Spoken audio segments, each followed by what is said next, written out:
À quoi ressemble la voiture du futur ? Les constructeurs s'en soucient actuellement et sont en train de développer les voitures de demain, ce que l'on appelle les concept cars. Les esprits créatifs se concentrent sur son look, tandis que les ingénieurs s'occupent des nouvelles technologies sous le capot, avec pour résultat des designs souvent originaux et des moteurs de pointe. Le concept qui frappe le plus l'imagination et que l'on pouvait admirer au dernier salon de l'auto était probablement la BMW Vision Efficient Dynamics. Chez BMW, on est particulièrement fiers. De quoi surprendre vos visiteurs? Comment réagissent-ils? Ouais, c'est impressionnant déjà par le concept. Ça fait sportif quoi. Elle est belle et... Je me l'achèterai plus tard. Enfin, tout on peut dire, elle est complète. Oui, véhicule de l'avenir, probablement. Il y a moyen de prendre du plaisir, je pense. Ah oui, d'accord. Elle a des petits airs de M1, non? La légendaire BMW M1. Alors effectivement, d'aucuns y retrouvent un peu de la BMW M1, bien que nous ayons présenté il y a un an ou deux un hommage à la BMW M1 au concours de la Villa d'élégance à Côme. Mais cette voiture rappelle effectivement un petit peu par sa forme. Cela étant, ce n'est pas l'objectif de refaire une nouvelle M1, mais bien de montrer la quintessence du savoir-faire de BMW en matière d'Efficient Dynamics, puisque nous réduisons la consommation, les émissions, sans réduire le dynamisme avec cette voiture. Et son petit moteur 1500 diesel, 3 cylindres, un moteur qui va être commercialisé pour la série 1 peut-être? Alors c'est un peu prématuré d'en parler maintenant, mais ce que nous voulions faire, c'était montrer qu'il était possible, chez BMW aussi, de réduire le volume du moteur tout en gardant les performances. Autrement dit, nous avons une voiture qui développe 356 chevaux avec un 1500 3 cylindres turbo-diesel, 2 moteurs électriques, un sur l'essieu avant, un sur l'essieu arrière, mais une consommation réduite à 3,7 litres et de 59 à 99 grammes de CO2. Autrement dit, nous avons une voiture qui est équivalente à une Cooper D, mais avec une puissance qui fait 4 ou 5 fois la puissance. Mais il y a évidemment encore d'autres marques au salon qui font part de leur vision de l'automobile du futur via des idées et designs particuliers. Chez Citroën, le concept car est la révolte, un petit clin d'œil à la légendaire 2 chevaux, un intérieur un petit peu kitsch tout de même, une voiture hybride qui combine donc un moteur thermique standard et un moteur électrique.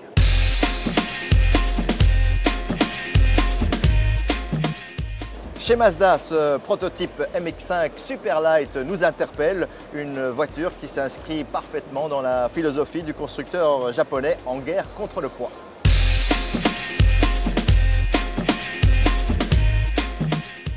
Et pour parvenir à voir tous les concept cars, des fois, il faut un concept.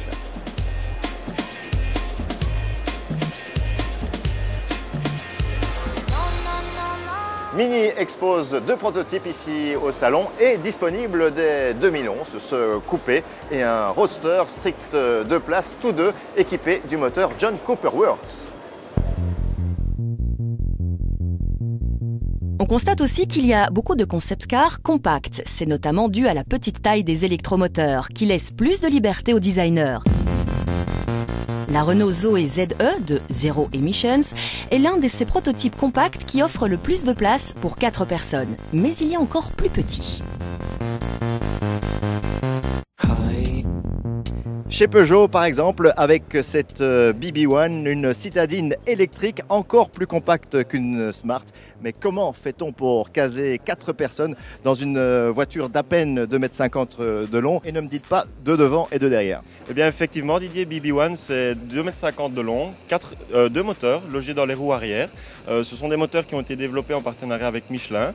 Donc ça permet de gagner énormément en habitabilité intérieure, également de par le fait que nous avons des batteries sous les assises de siège. Donc comme vous le voyez, 4 places, c'est notre concept petit véhicule urbain. Michelin fait des moteurs maintenant. Je pensais qu'il faisait des pneus. Une voiture qui va être commercialisée un jour ou ça va rester un rêve? Eh bien je vous confirme effectivement que le véhicule sera bel et bien commercialisé très prochainement. En effet, les concept cars sont souvent des exercices de réflexion visionnaire et futuriste. Mais il y a aussi des concepts qui sont très proches d'un modèle de production. Ce sont de véritables annonces de ce à quoi on peut s'attendre, dont le but est de tester le design auprès du grand public. Le Dacia Duster est un bon exemple, il donne déjà une bonne idée de ce à quoi ressemblera le futur SUV à petit budget de Dacia. À quelques exceptions près, il devrait vraiment être très proche de ceci. Cet Audi A1 Sportback fait partie de ces concept cars qui sont sur le point d'être produits à grande échelle. Cette voiture sortira des chaînes de forêt et sera équipée d'une propulsion hybride. Et chez Volvo, cette S60 qui sera présentée très prochainement au Salon de Genève avec une ligne très proche de celle-ci mais des portes plus conventionnelles disponibles dès l'été prochain. Seat également possède son concept car particulier. Cette IBZ est décrite par Seat comme une étude préliminaire à la version break de l'Ibiza qui sera lancée cet été. C'est le Belge Luc Donkerwolke qui avait déjà signé la Lamborghini Gallardo et Murcielago qui est à l'origine du design. Et oui, toutes plus créatives les unes que les autres, parfois différentes, parfois tout simplement bizarres, mais toujours des technologies et des designs fascinants. Qu'on aime ou qu'on n'aime pas, l'avenir de l'automobile sera, quoi qu'il arrive, empreint d'inventivité et de fantaisie.